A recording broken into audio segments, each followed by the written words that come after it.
Yeah, what's good, G? We are back. GECV. He's back with my man. Hello, No Face, aka Huey Shabazz. How you doing, my man? I'm good, man. I'm good. I'm blessed, man. I'm blessed to be here and to be able to, tell my side of the story. Oh, it's Shout out to G. really good to have you on board, my man. Yeah, I like your platform. I like how you do your shit, man. You give everybody a chance to speak their minds, and it's not it's not a whole bunch of industry shit going on. You a real person. You go to work like everybody else go to work. You know what I'm saying? So yeah, shout out to Keep you. that keep that industry shit out of the way. Let's just be with it. It's just I want to hear about what makes you work, what makes your music work, where you're from.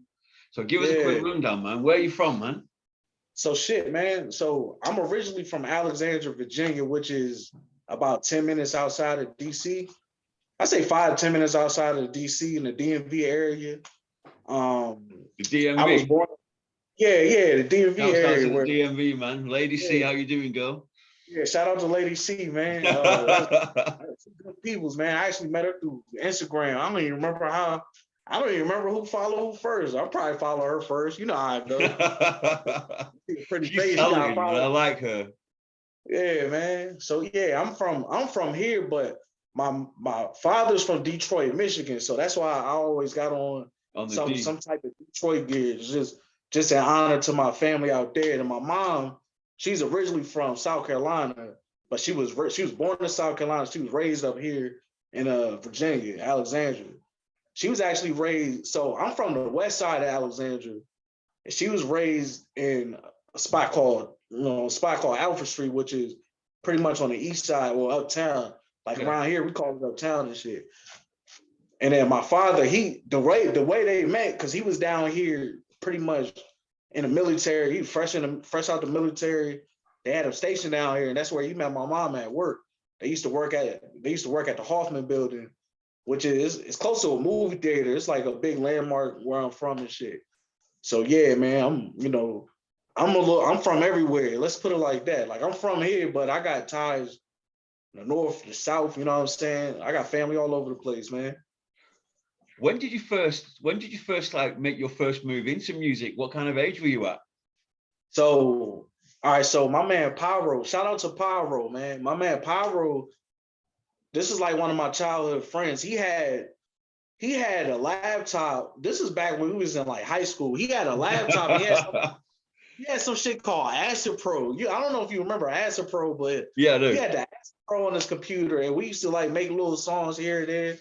But around that time, I was still, I was chasing girls, and I wasn't necessarily involved in the street shit, but I was outside enough, and I was, chasing women and going to work. I used to work. I think I worked at the Sears back then. I worked at the Sears Portrait Studio back then. You know what I mean? So I was like, I was trying to get my little money and do my little songs on the side, but I was in a relationship, so I didn't Yeah, really take it seriously.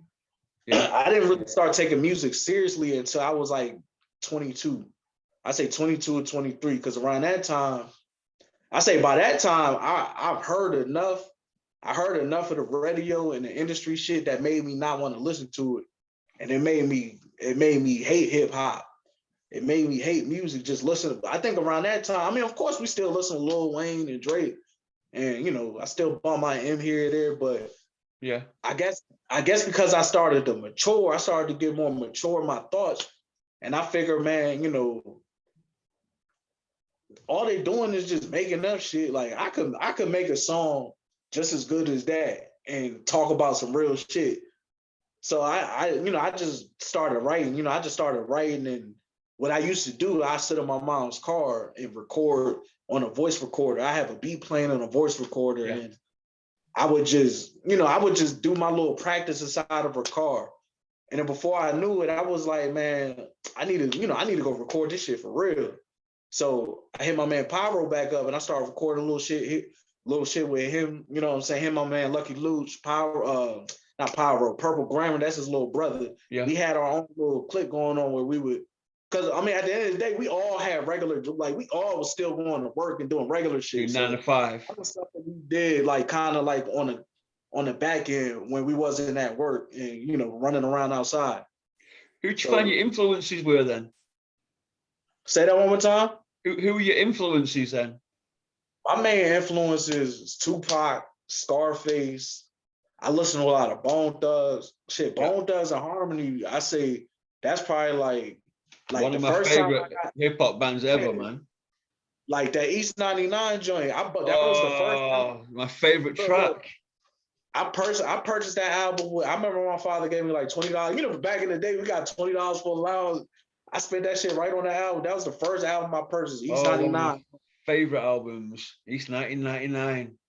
Yeah, man. And it's like I was listening to it's weird because when you know how it is when you was younger, it's like I heard hip hop, but I heard it from my parents and shit, but I wasn't Yeah. really thinking about it.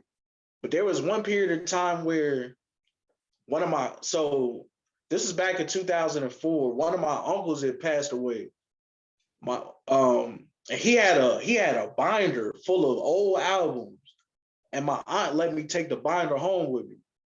And I went through every album in the binder, and that's when I really got introduced to like hip hop for real. Like when I really put it, because he had the Ice Cube Lethal Injection in there. Oh, So I put that in that shit, and I was like, man, this is exactly what I have in mind. Like, even though I was young, I still was thinking like something is off about the way we're doing shit. I always had that thought. So I was like, man, this is my chance to, I don't want to be I don't want to just be a typical gang member or a typical nigga. So let me try to, let me speak on something, let me use my talent, my voice to try to speak on something we need to, that needs to be heard. You know what I'm saying? yeah, So I got my influence on like the way I come, my delivery, the controversy, and the way I say my shit. for I got that sure. from Ice Cube, Scarface, Tupac, the OGs that really, because that's how hip hop started with us speaking on our issues. You've actually taken that a little step further. I mean, we'll move away from your music for a minute. In regards to your blogging and your public speaking, the issues that Yeah. you're actually facing as a black man today in the DMV, what are you seeing out there that's actually making you, because you are quite politically charged, what's made Yeah. you, what's actually perked your interest in that? So what it is for here, because the DMV is pretty much the two major places for politics and government is DC and New York. And then, Philadelphia and stuff like that, of course, but just growing up out here, it's like because it's so government and it's so tight out here, it breeds a certain culture of the have and the have not. So the culture of keeping up with the Joneses and shit. So we got a lot of people out here, and it's no hate to nobody. Like we all from the same place, so we know it's a lot Yeah, of people out here that's trying to.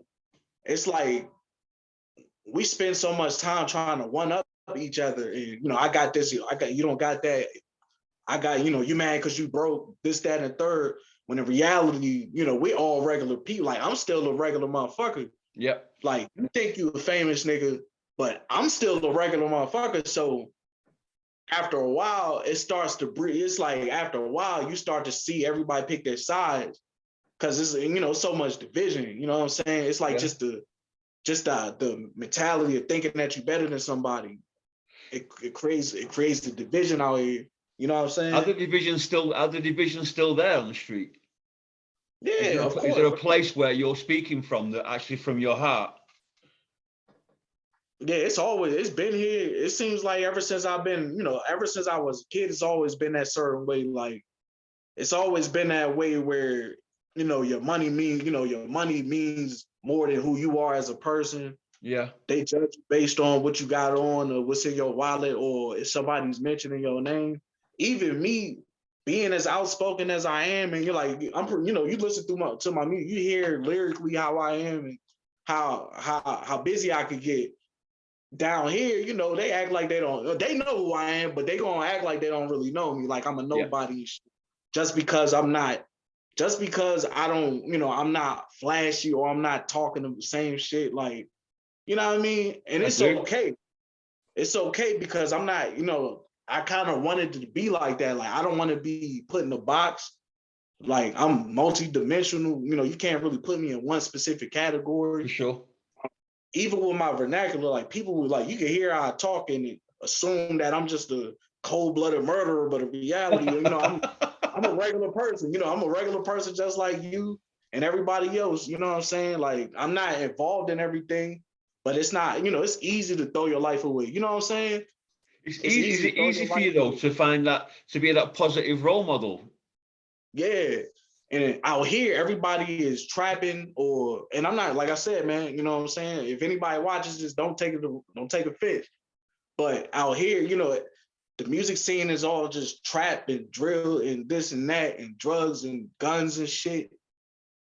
And, you know, then you got me, I come with the political edge, but it's like you can't really tell where I'm from. You know what I mean? You can't Yeah. tell if I'm from here or Cali, or you don't know. And I kind of like it that way. You know, I'm from the West Side, but at the end of the day, it's not about where you're from if everybody's in poverty.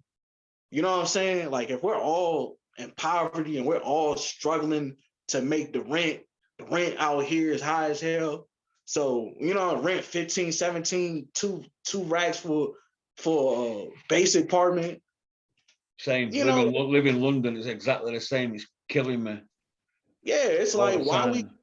it's like, who the fuck is everybody fooling? Why are we still acting like we're fucking superstar? Not saying that you're not supposed to be confident in who you are, but the Do it way, like, humbly.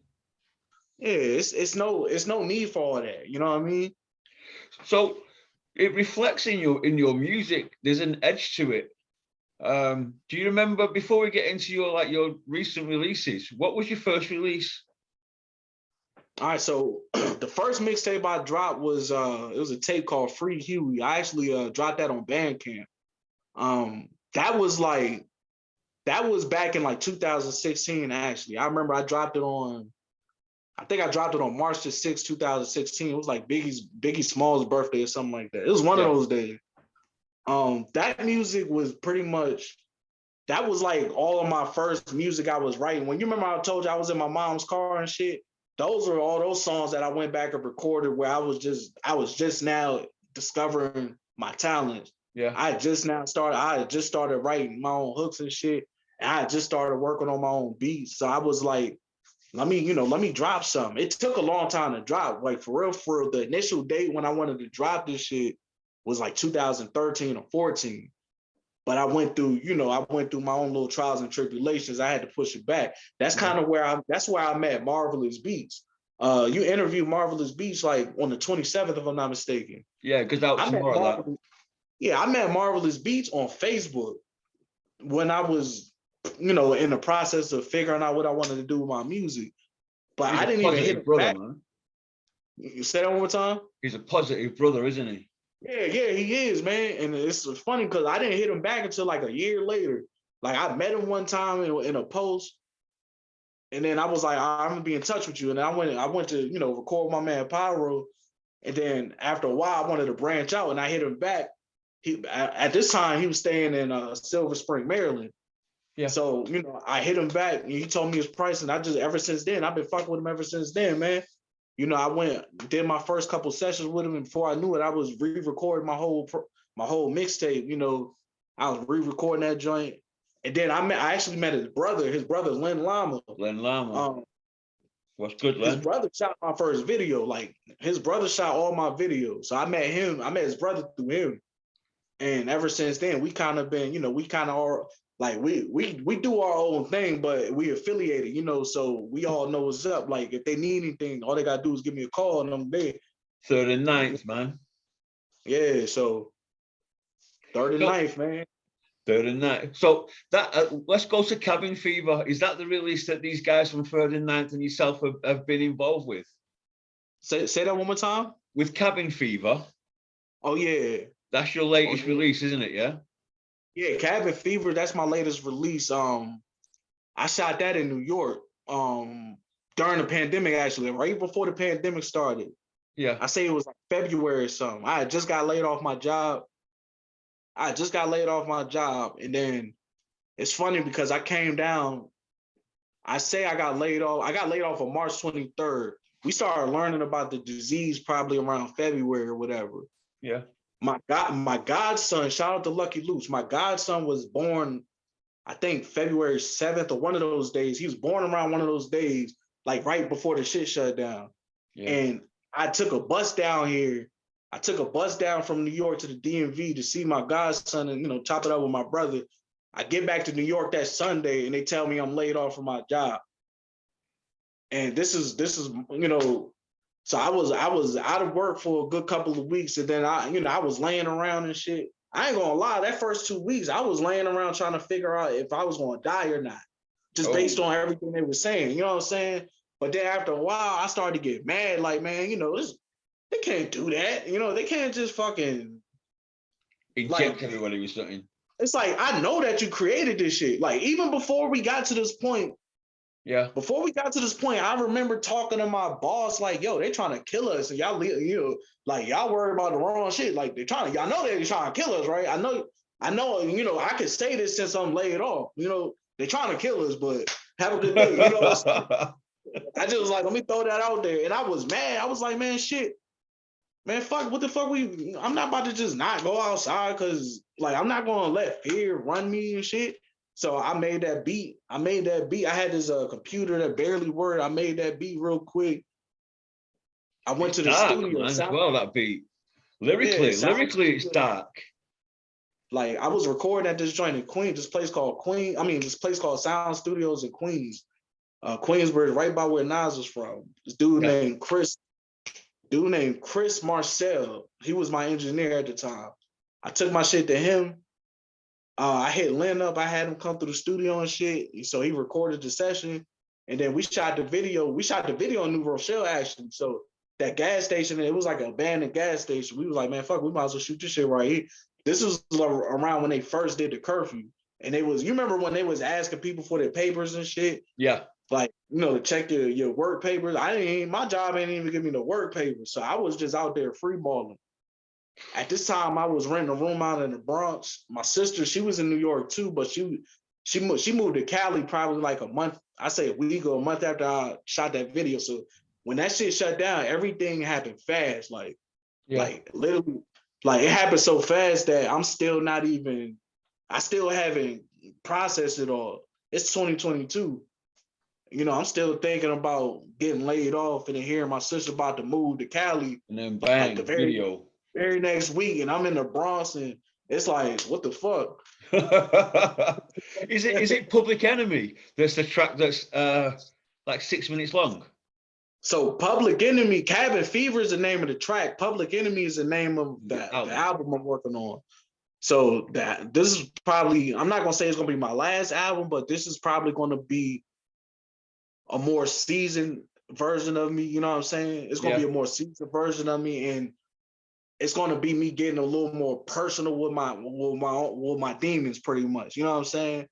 Like, everybody wants a certain type of artist, a certain type of individual. I'm here to take all that shit away and give you the raw, uncut, unfiltered version of a person who's, you know, like the uncut version of the working man. You know, everybody. Oh, good line. Good line. Everybody's a street nigga, but the working man, you know, like, the working man never gets a chance to really say how he feel. We gotta just take L and turn our heads and shit. It's like, we can't, you know, I can't. Like, I'm gonna tell you a story, right? So when I was in New York, when I first got to New York, the reason how I ended up there, I was trying to leave the DMV just to change my setting and shit. Cause I've been out here. Shit wasn't working. I was working a job making $77 an hour. It was like those day labor jobs they give to felons and shit. That was like at this time, it was the only job I could find, you know what I'm saying? And I was like, man, I'd already did everything else. I'd have sold life insurance before. I done worked at a hotel, worked at apartment complexes. I done did it all. So at this point, I was just tired of being here. My sister came down. She was like, she does a business where she delivers pets. So she was like, you want to go on a trip with me? I'm about to deliver this dog to California. She was already living in New York at the time. You know what I'm saying? Yeah. So I was like, fuck yeah, shit. So I went on a trip with her. We left around September. I say September 14th we left. And then we got back to New York probably like right before Halloween. And I just decided to stay there. I was like, man, I'm already here. I might as well stay. You know what I'm saying? I ain't go back. I don't even remember I don't remember where I was going with it, man. My fault, dog. I lost track. I lost track. I was trying to tell a story. I was trying to make a point to this shit, but No worries, no worries. So what was the I see as question? well with your style of music as well, man. You're playing with the microphone and trying to find this eclectic sound. What's Yeah, inspired you to that? Is it just something that you found within yourself and thought, this is going to be my style? I'm going to do something a little bit different. this is what it is. Like, so when I first started listening to Bone Thugs, I started, listening to Eazy-E and Ice Cube and the way they did their shit. Like the way they laid their shit, you could tell it was just straight off the ground with it. You know what I mean? It was just straight out the mud with it. It's like that junkyard garage sound. It kind of brings out the feelings and shit, like the Yeah, emotions and shit that I'm putting in my music. It kind of brings it out. Like you got your tracks that's polished and done by Young Thug and them, but then you got my shit. Like you can tell I'm still in the mud with everybody else. yeah, Like everybody's rich and famous, bling bling. I'm still down here with the regular motherfuckers, and that's so. And I guess I do it like that too, just to let people know, anybody who is listening, like you don't really have to follow everybody's standards. If you're experimenting, you're in a process where you're trying to get to know yourself and you're experimenting with your craft. Your craft is your craft. Like you hear 21 Savage, how you do his shit. Like, sometimes it sounds like he do his shit in a room somewhere, yeah, but he popping. He big, he popping. Everybody know who he is. Then do you remember a dude named Ice JJ Fish? yeah, The singing dude. yeah, Like you listen to his music. If you really listen to his music, some people would say it's whack, but I could listen and hear the art in that shit. Like, nah, this not whack. Like he's gifted. He's pulling from a place in his soul on this shit. I don't listen to it, of course, but but it's like, it's just one of those things where it's just the effect I'm trying to get. I'm trying to get that effect out so when people hear it, they'll feel the same things that I'm feeling. You know what I'm saying? yeah. So outside of actual hip hop, is there what kind of genre of music are you listening to? Shit, man. I love rock and roll, like Linkin Park, Stained, motherfucking Gorillas. I listen to a lot of jazz and old school R&B, like Isley Brothers, you know what I'm saying? Stuff like that. I listen to that more than I listen to new music. New music, I don't really listen to too much shit right now, like Well, what's your for real. opinion? What's your opinion on the current crop of hip hop artists that are actually considered like mainstream? I'm not really feeling it, man. Like I'm not feeling it. I ain't gonna front. Of course, there's dudes out here that's getting it in, like Conway the Machine, Benny the Butcher, and them. But it's like now that I know that, now that I know what I know about celebrities, it's hard to even look at them the same. So I still listen. I listen to the people like Jesse Scott. You know what I'm saying? Len Lama, Marvelous Beats, Lucky Luke, Boogie Nation. Like I listen to my people. I don't Yeah, listen to none of that new shit, man. For real, for real. And yeah, even when me it, neither. even as far as the I demon, listen to Len, Jesse, Lady C, yeah, uh, Max, Civil, Holloway, and then I got yeah, my most people that I definitely. listen to from Kansas City, Ifo Escobar, Young Ant, um, and then all the way over into LA, people like Hardhead, Uno Brando. So yeah, I Yeah, don't tend to listen to any mainstream music myself, and I'm quite spoilt really. I do get sent quite a bit of music, so a guy called Live Chaos is on in a few weeks' time. Weed grower, but also a kick-ass hip hop artist, well worth yeah. listening to. I'll send you a link to his music. He's on in a couple of weeks' time. Oh, for And sure, a for guy sure. called Chai Ali Griffith as well. You from Cali? Yeah, yeah. Oh, okay, I've been okay. listening to him recently as well, so I've been quite lucky to be honest with you. It's been good. Have you got any plans then? Now that COVID's coming to an end, would you consider going on tour with anybody, or doing a couple of shows, or do you really want to be someone that's just producing albums or producing beats? I feel like I feel like once the vaccine mandates and all that shit goes away, I'm definitely looking forward to getting back on stage and really pressing the issue. I feel like, this is a perfect opportunity for me to hit the stage and say what I gotta say. So I'm just kind of getting everything ready for that moment. You know what I'm saying? It's funny that, Lady C is one of the artists that I listen to the most. Like, one thing about the DMV, some of the females out here be going harder than the dudes. I could definitely admit that. Like, the No females get Jedi. it. Like Lady C, there's another artist called named Remedy from Virginia. She from where I'm from and shit. But we get it in out here. But I saw Lady C perform a couple of times, and that, like, that gave me the idea, like, man, it's time for you to get back on there. The only thing is, I don't like, I think what it is for me now is just my safety. You know what I'm saying? Just because I've already had attempts made on my life, just me being who I am and shit. Can you go So into that? I want to say that one more time. Can you go into that a little bit?